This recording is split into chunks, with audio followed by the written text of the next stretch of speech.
Mr. Thompson here. We're looking at U.S. History Standard 10, identify the legal, social, and political dimensions of Reconstruction.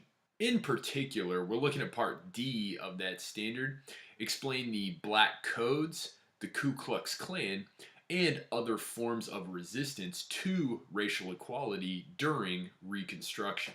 In the South, resistance to Reconstruction took many forms.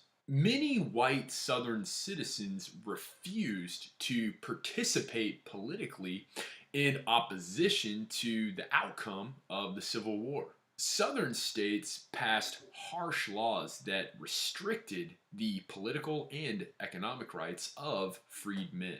Racial equality was not fully achieved during Reconstruction. Many southern states enacted black codes immediately after the Civil War. These state level laws were designed to regulate, so control relations between white Southerners and newly freed slaves. While recognizing some rights, such as legalized marriage, ownership of property, and limited access to the courts, black codes denied the rights of blacks to testify against whites, to serve on juries or in state militias, to vote, and to express legal concerns publicly. Also, the codes were an attempt by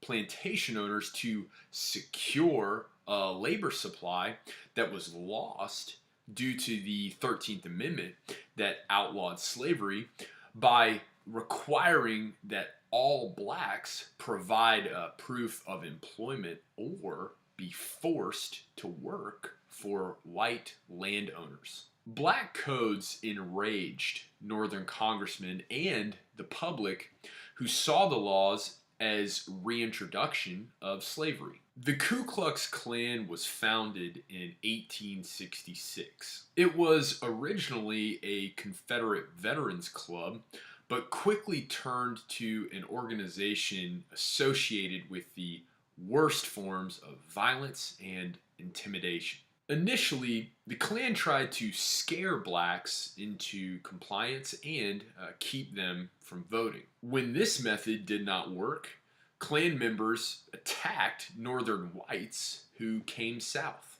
The racist organization also attacked Southern whites who supported Reconstruction and blacks who were educated and participated in community affairs. Eventually, anyone who Klan members disliked could be attacked, beaten, or brutally murdered, often in front of family members. Resistance to the Klan was difficult due to the lack of weapons among blacks and the control of the court system by the KKK sympathizers. Some states, notably Arkansas, Tennessee, and Texas, broke up the Klan with special police forces. Eventually, the federal government used the Enforcement Acts to break up Klan activities. By 1872, Klan violence had severely lessened as some Southern leaders urged for the Klan to step down because federal troops wouldn't leave the South as long as blacks needed protection.